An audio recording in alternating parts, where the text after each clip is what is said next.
시편 148편 14절 우리 한 목소리로 합독하시겠습니다. 시작. 그가 그의 백성의 뿔을 높이셨으니 그는 모든 성도 곧 그를 가까이 하는 백성 이스라엘 자손의 찬양받을 이시로다. 할렐루야. 네, 지금 우리 시편 150편까지 여러분 계속해서 할렐루야 찬양시입니다. 여러분, 우리가 받아야 될 모든 저주, 우리의 부모와 조상들과 우리의 친척들이 받았던 반복되는 그 재앙, 그 모든 저주에서 우리를 건져내시고 저주를 축복으로 바꾸어 주신 분이 누구신가요? 그리스도, 바로 그분입니다. 오늘 예수 그리스도 안에서 우리가 저주를 축복으로 바꾸는 그 걸음이 시작되는 날 되기를 예수님의 이름으로 축원드립니다. 우리 인간이 할 수 있는 최고의 고백은 할렐루야예요. 우리가 구원 하나님이 주시는 거잖아요. 그리스도 하나님이 보내셨습니다. 임마누엘 하나님이 우리와 함께 해주시는 거예요. 다 하나님이 주신 거예요. 우리가 할 수 있는 유일하고 궁극적인 최고의 고백은 할렐루야. 여호와 하나님 감사합니다. 찬양합니다. 최고의 축복받을 단어도 할렐루야. 하나님 감사합니다. 찬양합니다. 할렐루야입니다. 자, 그런데 사실 우리가 할렐루야 이렇게 하기가 부끄럽잖아요. 저 같은 경우에도요, 뭐 괜찮으신 분도 있겠지만, 여러분 주여 삼창 부르고 기도합시다 이래도요, 그 주여 주여 주여를 저는 잘 못해요. 부끄러워가지고 어릴 때부터 그 큰 소리로 앞에 나가서 막 하는 그런 습관이 안 들어가지고. 근데 우리가 한국말도 아니고 그 히브리어로 할렐루야 사실 잘 안 나오잖아요. 근데 여러분 보세요. 지금 여기서 할렐루야라는 거는요, 할렐루야의 진정한 의미를 알고 내가 감사하면 그게 할렐루야예요. 내가 할렐루야 진정한 의미를 알고 이 시간 정말 여러분 예배드리면 그게 우리의 삶이 할렐루야가 되는 거예요. 그래서 지난주에 삶으로 찬양하라고 했잖아요. 이 시간 우리의 예배가 할렐루야의 예배가 되기를 바랍니다. 예, 다음 화면 해주세요. 진정한 할렐루야가 뭐냐?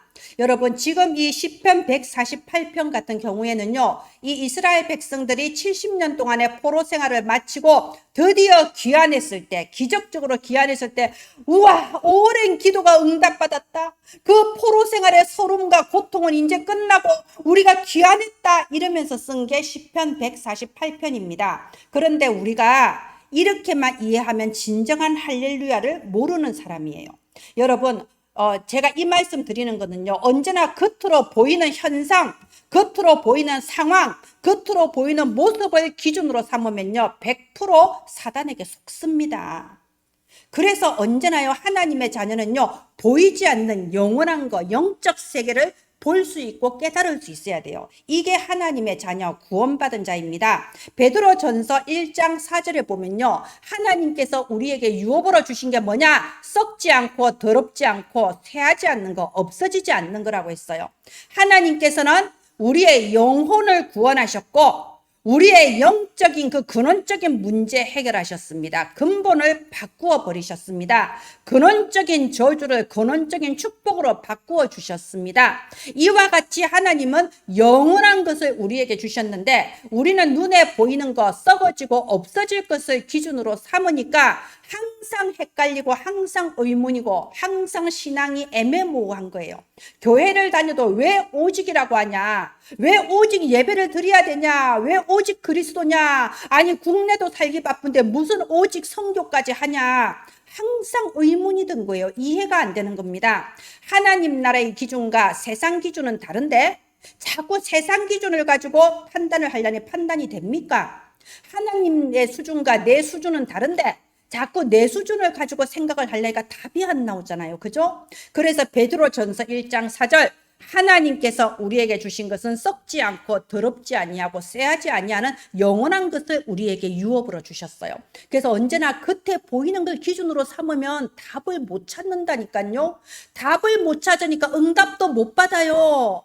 하나님의 능력과 축복을 체험을 못하게 됩니다. 여러분, 좋은 차를 탄 것이 응답이고 할렐루야입니까? 그러면 그 차를 만드는 공장의 사장님이 하나님보다 더 위대하겠네? 좋은 아파트 들어가면 할렐루야, 좋은 학교 합격하면 할렐루야입니까? 그러면 그 아파트 지은 건설사 회장은요, 그 우리 합격과 불합격을 판단하는 교수들은요, 그 사람들이 하나님보다 더 위대하겠네. 아니, 예배를 왜 드려요? 그러면 세상 것만 따라가면요. 그래서 눈에 보이는 겉의 상황과 모습을 판단 기준으로 삼으면요, 언제나 헷갈립니다. 할렐루야! 무엇에 대하여 할렐루야 감사합니다 하느냐? 첫 번째, 먼저 알아야 될 게 이스라엘 백성들은요, 포로되기 이전에 이미 포로였어요. 포로가 되기 이전에 이미 사탄의 포로, 마귀의 포로 노릇하고 있었다니까요. 포로되기 이전에 이미 복음을 놓쳤어요. 여러분, 지금 또 이스라엘은요, 이 237 나라에서 가장 엘리트 국가라고 할 만해요. 사실상 대부분 나라, 우리나라에서도요, 이스라엘 교육을 본받자, 뭐 유대 교육 본받자 이러잖아요. 이런 교육에 대한 부분, 그리고 규례, 이스라엘 백성들은요, 이 구약의 모든 규례가 정해져 있거든요. 여러분, 구약 성경을 읽어보면 씻는 법도 나와 있어. 얼굴은 어떻게 씻고, 손은 어떻게 씻고, 어디 갔다 오면 장례식이나 어디 뭐 짐승 잡는 데 갔다 오면 어떻게 씻고, 이런 것까지 다 정해져 있고요. 고기는 어떤 식으로 먹고 음식은 어떤 식으로 먹어라, 다 정해져 있습니다. 이게요, 규례라는 건데, 율법이라는 건데요, 이게 엄청난 엘리트 민족이에요. 우리가 알다시피 1400년도에 유럽 전역에 흑사병이 돌았잖아요. 유럽 인구의 3분의 1이 죽었어요. 지금 코로나 이런 거하고 비교가 안 된다니까요. 유럽 인구의 3분의 1이 죽은 그 흑사병 속에서 유대인들은 흑사병에 걸리지 않았어요. 왜요? 이 규례라는 게 있다 보니까 위생, 뭐 세균 이런 개념이 없는 그 중세 시대에도 규례에 따라 살다 보니 이들은 위생을 지키고 살았던 거예요. 그래서 사실상 이스라엘 민족은 엘리트 민족입니다. 경제 아시잖아요. 지금 미국과 유럽의 경제 이스라엘 사람 유대인들이 좌우하고 있잖아요. 교육, 이런 삶의 규례, 이런 경제, 정말 엘리트 민족이에요. 훌륭한 부분이 많습니다. 그런데 여러분, 제가 말하려는 의미를 아시겠죠? 이스라엘은 너무나도 좋은 게 많아요. 훌륭한 게 많아요. 정말 세상적으로 본받을 게 많아요. 그런데 이 모든 좋은 것들이 바로 멸망의 시작이 되었다니까요. 너무나도 좋은 게 많다 보니까 굳이 복음이 필요가 없는 겁니다. 굳이 소잡고 양잡고 피제사 드려야 될 이유가 없는 거예요. 우리는 자체적으로 너무 훌륭하거든. 지금도 마찬가지 아닙니까? 어려운 사람 도와주고 친절하게 대하고 욕하지 말고 술 마시지 말고 삶의 규모를 가지면서 품위 있고 교양 있게 환경보호 운동하면서 살면 되는 거예요. 인문학 강좌 들으면서 교양을 쌓아나가면서 어려운 일이 생기면 심리 상담 받아가면서 뭐 살아가면 되는 거지. 굳이 왜 예수입니까? 우리가 세상에 너무 좋은 것 따라가다가 멸망이 시작된다니까요. 바로 이스라엘이 그랬던 겁니다. 여러분, 왜 오직 예수인가요? 아까 제가 말했죠. 교회 다니는 성도들 중에도 오직 예수의 이유를 모르고 오직 예배의 이유를 모르는 사람들이 너무나 많습니다. 이게 사탄의 전략이에요. 모르게 하는 거예요. 자, 보십시오. 아무리 경제와 뭐 교육과 삶의 규모 모든 거 다 갖추어도요, 우리 인간의 근본 문제는 해결을 못합니다. 나도 모르게 사로잡혀 있는 근원적인 죄성은 이기지를 못하는 거예요. 어느 날 나에게 덮치는 가문의 영적인 그 재앙, 내게 닥치는 각종 도박과 중독과 음란의 영적 배경, 이길 수가 없는 겁니다. 아무리 인생 10개년 계획을 세워도 내 그 생각대로 안 된다 이겁니다. 그래서 절대 해결할 수 없는 이 문제를 하나님께서는 복음으로 해결하시기로 계획을 세우신 거예요. 이 복음이 뭡니까? 하나님이 사람의 몸을 입고 이 땅에 오셔서 죽어주신 거예요. 그 피의 권세로 사탄의 머리를 깨뜨리시고 죄에서 우리를 해방하시고 지옥 권세에서 우리를 건져내시고 우리를 하나님의 자녀로 저주에서 축복으로 바꾸어 주신 거예요. 그리스도 외에는 길이 없습니다. 여러분, 그 누가 예수 그리스도 아니면 그 누가 이 사탄과 지옥의 배경에서 우리를 건져낼 수 있겠어요? 그래서 할렐루야라는 겁니다. 정말로 우리가 이 복음을 이렇게 생각하면요, 할렐루야 진정으로 나올 수밖에 없는 거예요. 그런데 이스라엘 백성은 이걸 잊어버렸어요. 할렐루야를 외치고 수없이 규례를 지키고 율법을 지키고 살았지만 그 피언약의 근본 복음을 놓쳐버린 거예요. 그러니까 노예되고 포로되고 속국되었지 않습니까? 그런데 아주 극소수가 이 복음을 깨달은 거예요. 누굽니까? 이사야는요, 그 이스라엘 백성들과 왕과 그리고 많은 제사장들이 우리는 하나님의 백성이기 때문에 절대로 망하지 않는다. 우리가 이렇게 율법을 잘 지키고 이렇게 바르게 사는데 망할 리가 없다. 저 다윗과 솔로몬이 만든 성전이 우리한테 있는데 우리가 망하겠냐? 근거 없는 자신감을 가지고 있었던 거예요. 근데 오직 한 사람 이사야 선지자만은요, 망할 거라고 했어요. 완전히 너희 중에 10분의 1이 남아도 그것도 황폐하게 될 것이다. 성전이 무너져서 돌 위에 돌도 안 남을 거다. 망할 거다라고 했습니다. 그러니까 이스라엘 백성들이 너무나도 그 소리를 듣고 화가 나서 이사야 선지자를 죽인 거잖아요. 그죠? 자, 그런데요, 이 극소수의 사람 이사야 선지자가 이사야서 7장 14절을 예언을 했습니다. 보라, 처녀가 잉태하여 아들을 낳으리니 그 이름을 임마누엘이라 하리라. 이 말씀이 정말 그때 당시 사람들 받아들었을 때는요, 무슨 가치도 없고 의미도 없어요. 지금 대제국이 쳐들어온다 그러고 우리는 지금 막 이렇게 여러 가지 문제도 많은데 나라가 망할 거다 이래서고, 그러면서 뜬금없이 처녀가 잉태하여 아들을 낳는다고 하네. 이 뭔 소리냐? 그러니까 아무 힘도 없고요, 의미도 없고요, 보잘것 없어 보이는 거예요. 별 볼 일 없어 보이는 거예요. 지금 우리처럼요. 그런데 하나님은 이 이사야 선지자의 예언을 통하여 우주적인 대사건을 일으키셨습니다. 이사야 7장 14절 말씀 그대로 마태복음 1장 13절에 처녀가 잉태하여 아들을 낳으리니 그 이름을 임마누엘이라 하리라. 이를 번역한 적 하나님이 우리와 함께 계시다 함이라. 하나님이 사람의 몸을 입고 이 땅에 오셔서 우리 가운데 함께 하신다. 누굽니까? 예수 그리스도. 여러분, 이게 보통 말인가요? 우리는 어둠 속에 있었어요. 우리는 지옥의 그 그늘 아래 살고 있는 거예요. 지옥의 영향력 아래 살고 있어요. 그런데 찬란한 빛이 우리에게 임하신 겁니다. 하나님의 나라가 우리 가운데 임하신 겁니다. 우리가 하나님을 뵙는 거예요. 이렇게 우주적인 역사, 그리스도가 이 땅에 오시는 역사가 일어난 겁니다. 여러분, 지금 똑같다니까요. 그리스도는 어제나 오늘이나 영원토록 동일하시다고 돼 있잖아요. 지금 우리의 모습을 보세요. 우리가 예수 그리스도 이 언약 붙잡는 게요, 지금 보면요 별거 아닌 것처럼 느껴져요. 우리 스스로를 봤을 때 나는요 참 보잘것없다. 내 현장이 초라하다.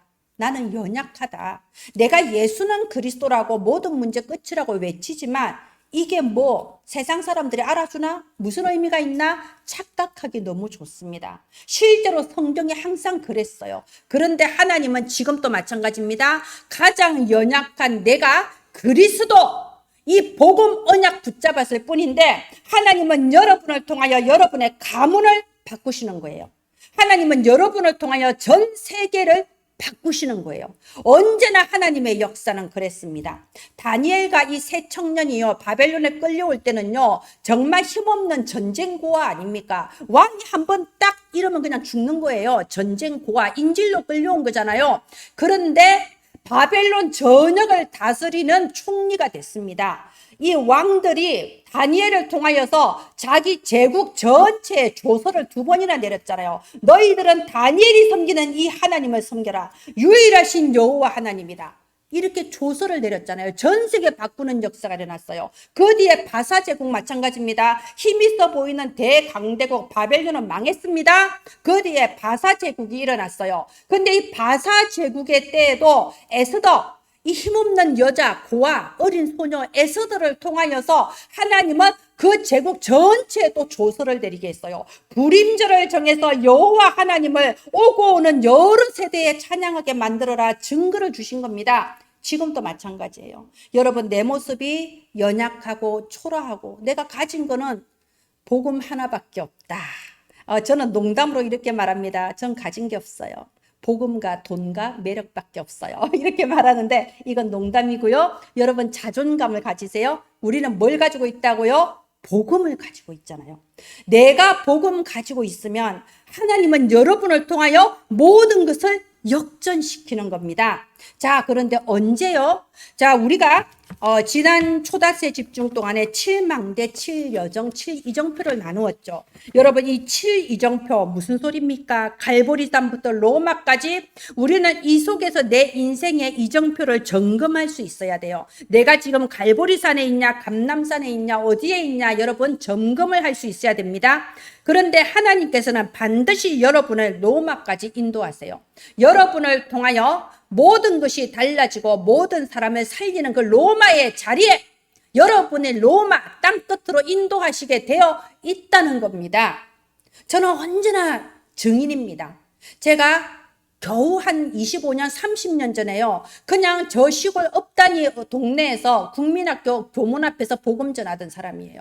그런데 계속 아이들이 몰려 들어와서 영접하다 보니 목사님한테 말해서 교회 본고차까지 끌고 가서 영접하다가 도저히 나 혼자 감당이 안 돼서 교회 전도사님까지 모시고 가서 영접을 하고 도저히 이러다가 안 되겠다 시스템을 만들자 미션을 만들고 하나님이 막 인도해 주시더라고요. 그랬는데 지금은 제가 해외에 많은 제자들에게 이 통역을 거쳐서 또 어린이 어떻게 복음 전할 거냐 이거 말하고 있지 않습니까? 매주 학원 복음화 영상 촬영하면요 전 세계 사람들이 듣고 있습니다.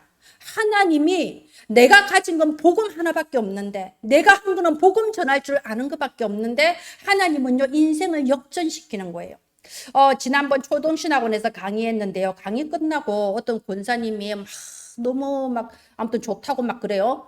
이제 하나님 은혜 주셨나 봐요. 근데 그분이 이런 말을 해요. 제가 우리 집에 나 하나밖에 안 믿어서 친정이고 시댁이고 아무도 믿는 사람이 없어서 나 하나밖에 안 믿고 그래서 저는 그때 소원이 우리 집안에 목사, 권사, 중직자 이런 사람이 있는 게 내 소원이다. 그랬는데 지금 이제 내가 직장 다닌다고 그동안 아무것도 못하다가 드디어 내가 초동신학원 인솔교사로 오니까 하루하루가 너무 행복하다는 거예요. 막 그런 얘기를 해요. 근데 제가 마음에 찡하더라고요. 권사님, 저도 예전에 우리 집안에 돈 있는 사람은 부럽지 않은데 집안에 목사, 권사, 중직자 있는 사람이 제일 부러웠다고. 나 하나밖에 안 믿었기 때문에. 근데 하나님은 지금 우리 집안에 안수집사, 또 집사들, 목사 있게 하셨잖아요. 이제 명절 되면 가정예배 드리거든요. 너무 감사해요. 지금 내가 별 볼 일 없는 것 같아도 여러분 자존감을 가지세요. 여러분은 예수 그리스도 복음 가지고 있잖아요. 하나님은 여러분을 통하여 가문을 바꾸시고 전 세계 바꾸어 주시는 겁니다. 반드시 로마까지 인도해 주십니다. 그러면 우리는 지금 뭘 하면 되냐? 그릇 준비만 하면 돼요. 응답을 게 확실하니까 그 그릇이 뭐냐? 여러분 먼저 믿음의 그릇이 준비돼야 돼요. 아무리 많이 듣고 아무리 훈련받고 아무리 교회를 위해 충성 봉사해도 믿음이 있어야 됩니다. 그 무슨 믿음이냐? 그래서 7망대가 나온 거예요. 여러분 이 7망대는 처음부터 끝까지 영적인 거예요.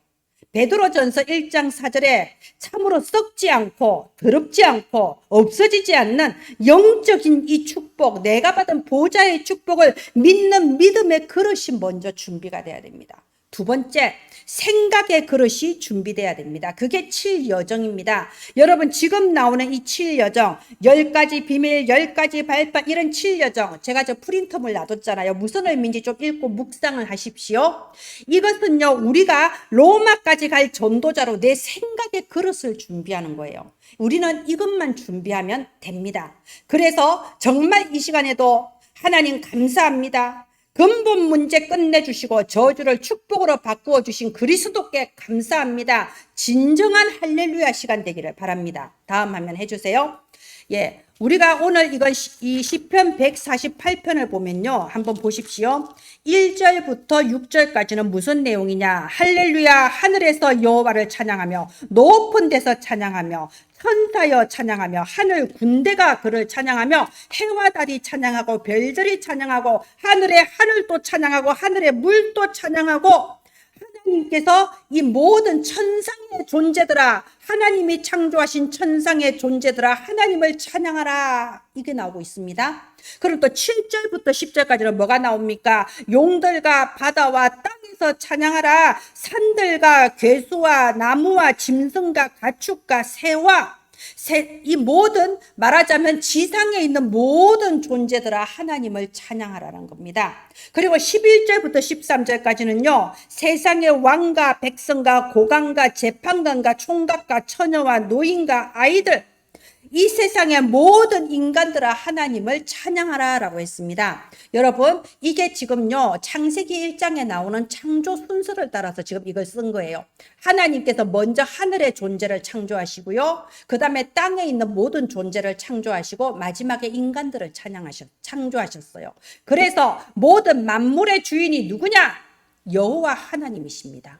온 우주가 하나 되어서 여호와 하나님 만물의 주인을 향하여 오케스트라를 이렇게 만들어서 찬양해라. 만물아 찬양하라. 지금 이 찬양시가 나오고 있는 겁니다. 할렐루야 찬양해라. 근데 제가 오늘 본문에 1절부터 13절을 하지 않고 14절만 우리가 함께 읽자고 했습니다. 왜? 14절이 가장 중요합니다. 바로 복음을 깨달은 성도들아 찬양하라입니다.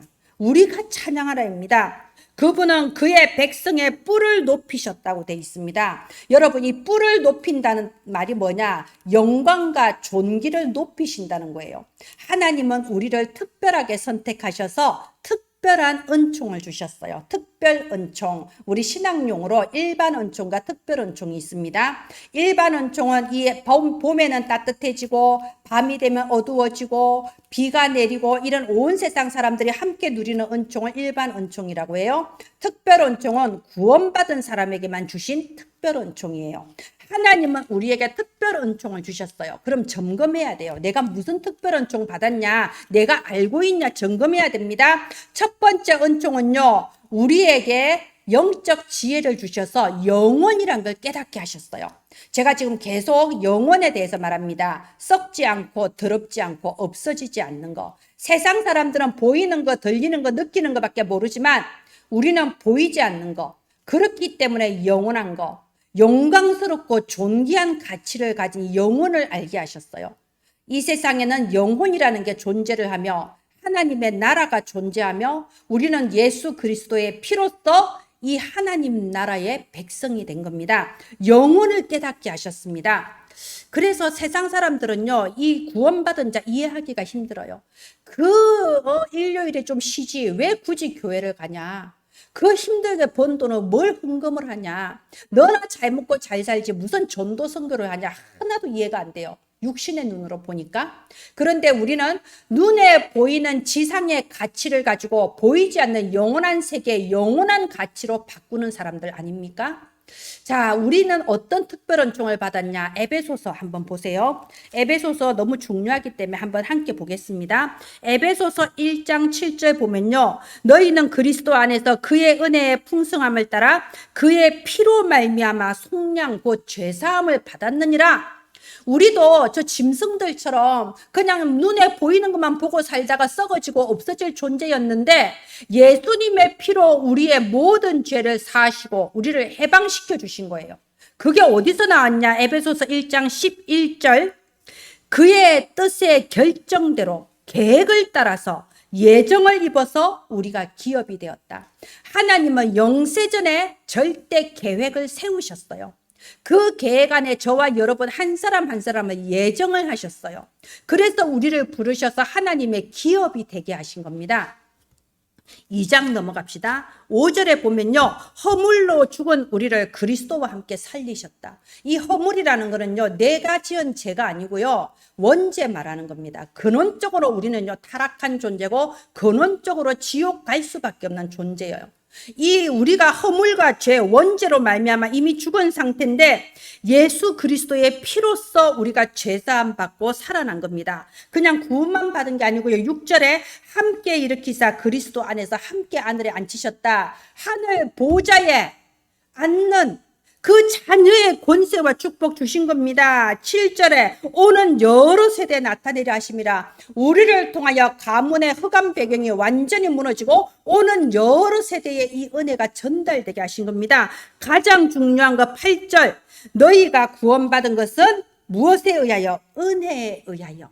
하나님이 우리를 구원해 주신 건요 100% 은혜예요. 100% 선물이에요. 받을 자격이 없는데 하나님이 우리에게 주신 거예요. 깨닫지 못하는 건데 깨닫게 해주신 거예요. 그 은혜에 의하여 우리에게 믿음이라는 선물을 우리 마음에 주시고 그 작은 믿음 하나 보시고 우리를 구원해 주신 거예요. 그래도 우리 교회가 은혜 나무 교회입니다. 여러분, 은혜라는 건 어마어마한 단어예요. 처음부터 끝까지 은혜입니다. 그런데 더 중요한 거, 이유가 뭐냐? 도대체 왜 은혜를 베푸셨냐 이거예요. 왜 하필이면 나를 왜? 거기서 에베소서 2장 4절에 보세요. 하나님이 우리를 사랑하신 그 큰 사랑을 인하여. 사랑입니다. 하나님이 여러분을 사랑하셨다고요. 사랑받을 만한 존재가 아닌데 사랑하신 거예요. 사랑받을 만한 자격이 없는데 사랑하신 거예요. 그래서 은혜를 베푸셔서 우리 대신에 죽어주신 거예요. 생명을 대신 주시고 우리에게 믿음을 주시고 영원한 것을 볼 수 있는 눈도 열어주셔서 우리가 하나님의 자녀로 구원받았어요. 이게 특별 은총입니다. 그러니까 할렐루야. 로마서 8장 31절 39절에 보면요. 우리를 향하신 이 하나님의 사랑을 도대체 누가 끊을 수 있냐? 아무도 끊을 수 없느니라. 결코 끊을 수 없느니라. 하나님이 우리를 위하시는데 누가 우리를 대적하겠냐? 그래서 시편 148편 오늘 본문에 그가 그의 백성의 뿔을 높이셨다. 우리를 영광스럽고 존귀한 존재로 해주신 거예요. 할렐루야. 아멘. 이 의미를 알고 우리가 진심으로 감사할 때 이게 할렐루야예요. 제가 오늘 아이들에게 핸델의 울게 하소서를 틀어줬습니다. 이 핸델이요 복음을 깨달으니까 처음에 나온 고백이 울게 하소서예요. 여러분, 복음을 누린다는 말은요, 내가 복음이 아니면 소망이 없는 존재다. 나는 은혜가 아니면 죽음뿐이다. 이걸 깨달은 사람이 진정한 절망과 애통함을 느꼈을 때 거기서 건져주신 하나님께 진심으로 감사하며 복음 누림이 나오는 거예요. 이 순서가 있다는 겁니다. 자, 그래서 할렐루야예요. 만물의 주인에게 찬양하라. 더 이상 염려할 필요가 없습니까? 아무것도 염려할 필요 없습니다. 여러분, 내게 문제가 있을 수 있어요. 어려움이 있을 수 있습니다. 그런데 여러분, 하나님은 그 문제 해결하실 수 있어요. 만물의 주인이거든요.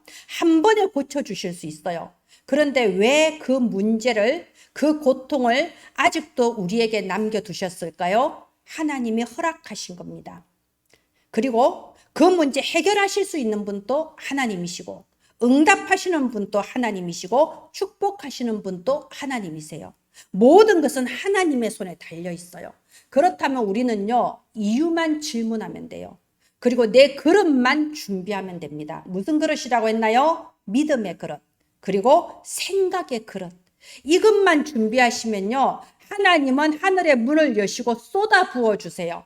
여러분, 우리가 생각하는 그 이상을 행하십니다. 요셉 보세요. 요셉이 감옥에 있을 때 생각하는 기도 응답이 뭐겠어요? 풀려나게 해주세요. 석방되게 해주세요. 집에 가게 해주세요. 이게 요셉이 생각하는 기도 응답이었을 거예요. 근데 하나님은 쏟아 부어 주시잖아요. 애굽의 총리가 되어서 총리의 자리에서 모든 세계 사람들 다 살리고 내 가족 가문 다 살리는 응답 주셨잖아요. 이것이 하나님의 응답이에요. 내가 생각하는 그 이상을 행하시는 분입니다. 만물의 주인을 믿고 찬양하시기 바랍니다. 다음 화면 해주세요. 이 세상에는요, 실패하는 사람은 축복을 저주로 바꾸는 사람이에요. 축복을 저주로 바꾼다. 광야 백성 보세요. 그 피언약 붙잡고 출애굽을 했지만 불과 며칠 못 돼서, 진짜 일주일도 안 돼서 그때부터 불평불만 시작합니다. 그 피언약 붙잡고 기적을, 홍해가 갈라지는 기적을 맛봤는데도 일주일도 안 돼서 먹을 것이 없다. 다리가 아프다. 다시 돌아가자. 구원이 무슨 필요 있어? 불신자로 살아도 잘 먹고 잘 살면 되지. 이 꼬라지 됐다니까요. 축복받아 놓고 저주로 바꾼 거예요. 이스라엘 백성이 왜 포로되고 왜 멸망했습니까? 이 피 언약을 주셨는데도 그거는 복음만 놓쳐버리고 이 율법만 붙잡은 거예요. 우리만 잘 믿으면 되지. 나만 잘 믿으면 되지. 전도 선교 놓치니까 계속해서 노예되고 포로되고 속국되어서 끌려간 거 아닙니까? 그래서 축복을 저주로 바꾸었다는 거예요. 실패하는 겁니다. 우리가 이 놀라운 복음으로 구원을 받았는데 축복을 저주로 바꾸면 안 됩니다. 저주를 축복으로 바꾼 사람들이 바로 저와 여러분이에요. 자, 요셉을 다시 한번 말하겠습니다. 요셉이 노예로 끌려갔습니다. 분명히 저주받은 상태예요. 요셉이 감옥에 갔습니다. 그 누가 봐도 저주받은 상태예요. 나는 지금 노예처럼 감옥처럼 너무 힘듭니다. 정말 저주받은 상태예요. 그래서 울게 하소서. 그런데 지금 내 자리가 저주의 상태에 있다 하여도 하나님은 우리를 축복으로 바꾸어 주세요. 여러분, 지금 내가 아무리 높은 자리, 잘 되는 자리, 잘 나가도요, 내가 언약, 복음 놓쳐버리면요, 멸망이 시작되는 겁니다. 그런데 내가 요셉처럼 정말 노예의 감옥의 자리에 있다 해도 내가 그릇이 준비되고 믿음을 확실하게 붙잡고 있으면요, 하나님은 저주를 축복으로 바꾸어 주시는 거예요. 다니엘, 새청년, 에스더 다 그랬잖아요. 저주의 자리에서 축복으로 바뀐 겁니다. 저와 여러분이 바로 그 자리에 있기를 바랍니다. 하나님은 우리에게 너희는 왕같은 제사장이요 거룩한 나라요 하나님의 소유된 백성인데, 이유가 뭐냐? 이 복음을 만민 앞에 비추라, 선포해라고 너희를 이렇게 불렀다고 했습니다. 그래서 여러분, 초대교회는요, 이 놀라운 복음의 축복을 먼저 받았지만 과거에 잡혀서 맨날 율법, 전통, 이방인 만나면 안 돼, 이러고 있다 보니 나중에는요, 먹을 것도 없어서 굶주리게 됐어요. 그런데 안디옥 교회는 어떻게 됐습니까? 안디옥 교회는 자기 틀을 깨고요, 이방인들에게도 복음을 전한 거예요. 이스라엘이 그 오랜 역사 동안 잡혀있던 과거에서 해방받아서 전도와 선교를 시작했어요. 성경 기록에 보면 안디옥 교회 성도들이 헌금을 해서 그 헌금으로 초대교회한테 보냈다고 돼 있어요. 말하자면 빛의 경제력을 누린 겁니다. 오늘 저와 여러분이 이 자리에 있기를 바랍니다. 성공자의 자리에 있기를 바랍니다. 제가 지난 7월에는 중앙아시아, 그리고 10월에는 지금 필리핀 가잖아요. 사실 우리 교회 규모에 여러분 어이가 없을 수도 있어요. 외부에서 보면. 아니, 무슨 조그만 교회가 이렇게 선교를 다녀? 그런데 저는 누구한테도 자신 있게 말해요. 우리 교회가 이렇게 성도는 수가 많지 않지만 내가 선교 사역하는데 한 번도 걸림돌이 되거나 또는 재정적으로 뒷받침을 안 해준 적이 없다. 하나님은 다 주셨다, 우리 교회. 저는 이렇게 엊그저께도 이렇게 고백을 했거든요. 그분은 그 자기 집 앞에 있는 교회가 원래 한 300명 넘는 교회인데 지금 22명이 있대요. 왜냐? 교회가 계속 사분오열이 되는 거예요. 계속 나가요. 그래서 제가 그랬죠. 우리 교회는 진짜 술 작습니다. 그런데 우리 교회는 선교하는 교회고 전도하는 교회, 복음 가진 교회입니다. 이게 원래 교회 모습입니다. 제가 이렇게 말했거든요. 우리 교회가 정말 저주를 축복으로 바꾸는 그 성공 자리에 있음을 믿습니다. 네, 마지막 결론 알려주세요. 바꿔주세요. 왜 할렐루야입니까? 하나님은 나에게 복음을 주셨어요. 아멘. 수십 년 동안 반복되고 있던 가문의 그 재앙에서 우리를 건져내셔서 저주를 축복으로 바꾸어 주신 겁니다. 두 번째, 하나님께서는 우리를 세계 살리는 그 자리에 두십니다. 우리 그릇만 준비되면 반드시 그 세계를 살리는 자리에 두십니다. 세 번째, 지금 또 사탄은요, 여러분의 영과 혼과 육을 공격해요. 마음과 생각, 또 육신 계속 공격합니다. 경제 문제, 인간관계 문제로 끊임없이 헷갈리게 만듭니다. 그런데 하나님은 여기에서 이길 수 있는 힘을 우리에게 주세요. 그 힘이 어디서 나오냐? 예배입니다. 예배 시간에 언약의 말씀을 주시고 그 말씀을 들었을 때 우리의 영혼이 힘을 얻으며 우리의 마음과 생각과 육신의 삶의 모든 영역에 빛이 비치고 치유가 시작되는 거예요. 그래서 하나님은요, 우리에게 모든 승리와 축복, 은혜 다 주신 거예요. 할렐루야! 오늘 우리의 영안이 열려서 영원한 것을 바라보며 우리의 걸음마다 저주를 축복으로 바꾸는 걸음 되시길 예수님 이름으로 축원드립니다. 기도합니다. 하나님 감사합니다. 참으로 오늘이 축복의 날임을 믿고 감사합니다. 오랫동안 나도 모르게 포로되어 있던 데서 해방받는 날이 되게 하여 주옵소서. 진정한 할렐루야가 우리의 삶 전체를 통하여 할렐루야가 되게 하여 주시옵소서. 오늘 주신 제목의 말씀대로 저주를 축복으로 바꾸는 걸음이 되게 하셔서 우리가 가는 곳마다 그리스도가 증거되게 하시며 예수 그리스도의 능력으로 가정과 가문의 흑암이 무너지고 내 학교의 흑암이 무너지고 내 직장의 흑암이 무너지며 모든 저주가 축복으로 바뀌는 전도자 선봉장으로 서게 하여 주옵소서. 하나님께서 우리 은혜나무 가족들의 삶의 보좌의 캠프로 역사하여 주옵소서. 살아계신 예수 그리스도 이름으로 기도합니다. 아멘.